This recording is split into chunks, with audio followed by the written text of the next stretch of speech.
កខ្វក់ហូរចូលក្នុងស្ទឹងបឹងទន្លេឬប្រភពទឹកសាធារណៈមែនប៉ុន្តែផ្ទៃទឹកទាំងនោះមានទំហំធំអាចពង្រាយទឹកកខ្វក់ទាំងនោះបានដូច្នេះប្រហែលជាមិនអីទេដឹង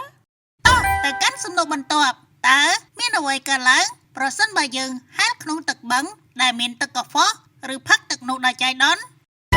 ពិតមែនហើយតើមានអ្វីកើតឡើងចំពោះយើងនៅពេលទឹកកខ្វក់ហូរចូលទៅក្នុងបឹងនៅជុំវិញយើងដោយសារតែបឹងធំដូច្នេះវាអាចធ្វើឲ្យភាពកខ្វក់ក្នុងទឹករលាយបាត់អស់តែដឹងមិនត្រឹមត្រូវទេ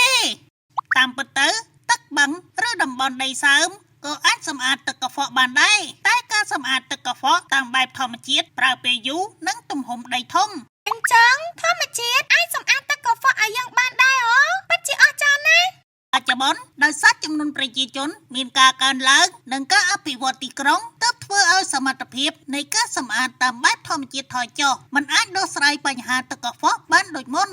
ឥឡូវចូលមកកាន់សំណួរយើងវិញតើនឹងមានអ្វីកើតឡើងប្រសិនបើយើងហែលទឹកបឹងដែលមានទឹកកខ្វក់ឬផឹកវាដោយចៃដន្យ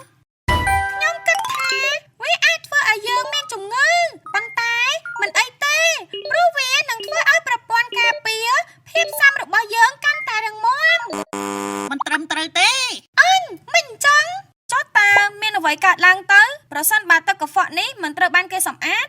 តាមពិតវាអាចបង្កឲ្យមានជំងឺធ្ងន់ធ្ងរដូចជារាគមួលគ្រុនពោះវៀនជាដើមជំងឺខ្លះអាចឆ្លងដល់ក្រុមគ្រួសារទាំងមូលទៀតផងគួរឲ្យខ្លាចណាស់ទឹកកខ្វក់ដែលកើតចេញពីសកម្មភាពប្រចាំថ្ងៃរបស់យើងមានផលប៉ះពាល់ដល់យើងច្រើនណាស់